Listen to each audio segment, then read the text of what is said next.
पूरा का पूरा मामला भारत की राजनीति में आजादी के बाद से लेके सबसे बड़ा राजनीतिक षड्यंत्र है। इस मामले के पीछे किसी घोटाले की जांच का मकसद नहीं है। दिल्ली की प्रचंड बहुमत से चुनी हुई अरविंद केजरीवाल को गिराने और खत्म करने का मकसद है।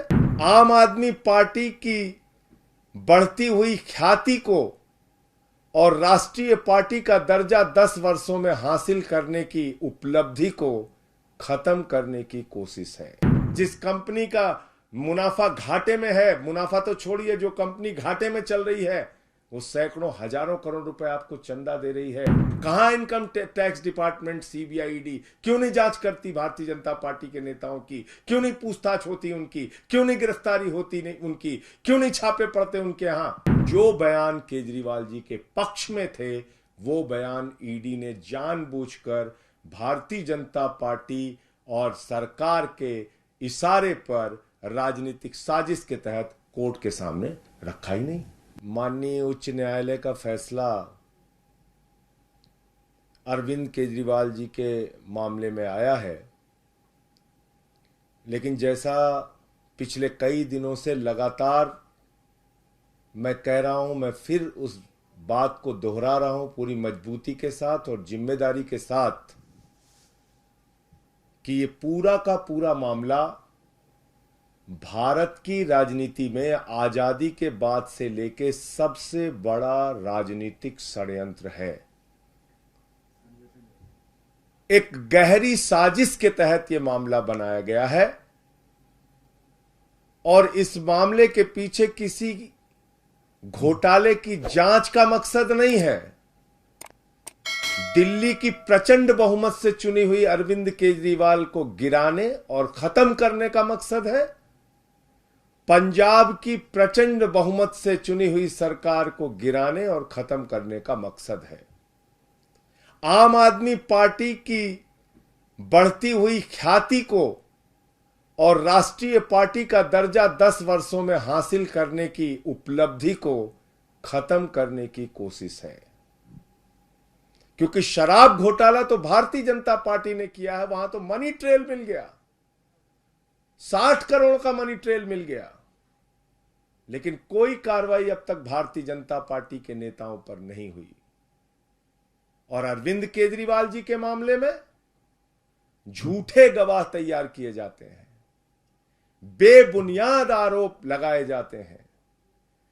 10-10 गवाहों के 10-10 बयानों को छिपाकर षड्यंत्र के तहत 2 ही बयान कोर्ट के सामने लाए जाते हैं। 10 बयानों में से 8 बयान छिपाकर मात्र 2 बयान कोर्ट के सामने लाए जाते हैं। और मैं फिर से दोहरा रहा हूं, मंगुंटा रेड्डी, राघव रेड्डी के 10 बयान थे। अंतिम 2 बयान में जैसे ही उन्होंने केजरीवाल जी का नाम लिया, तुरंत उसके बेटे को बेल मिल जाती है। और मंगुंटा रेड्डी कौन है? आज की तारीख में वो एनडीए का प्रत्याशी है।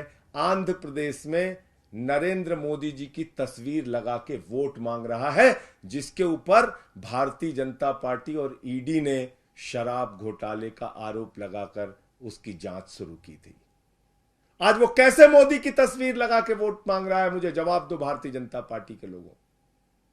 शरद रेड्डी 12 बयान उसके लिए जाते हैं, अरविंद केजरीवाल जी के बारे में एक शब्द नहीं बोलता। अंतिम 2 बयान में बोलता है, 10 बयान में नहीं बोलता। और जैसे ही 2 बयान में वो नाम लेता है केजरीवाल जी का, उसको तुरंत बेल मिल जाती है और वो छूट जाता है कमर दर्द के नाम पे। ये राजनीतिक षड्यंत्र नहीं तो और क्या है? चंदन रेड्डी नाम के एक गवाह का कान का पर्दा फाड़ दिया गया, हाई कोर्ट में उसने अपील की। समीर महेंद्रू पे दबाव बनाया गया, अरुण पिल्लई पे दबाव बनाया गया, गवाहों को डराया गया, धमकाया गया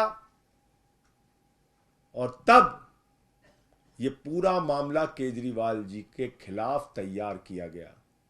मैं पूछना चाहता हूं भारतीय जनता पार्टी के लोगों से, मैं पूछना चाहता हूं, हिंदुस्तान की राजनीति में आजादी के बाद से लेकर अब तक की सबसे भ्रष्ट पार्टी भारतीय जनता पार्टी से और बीजेपी की सरकार से, क्या आप मुझे जरा बताइए कि जब 60 करोड़ का सीधा मनी ट्रेल तुम्हारे खिलाफ मिल गया तो तुम्हारे नेताओं से पूछताछ ईडी और सीबीआई क्यों नहीं कर रही?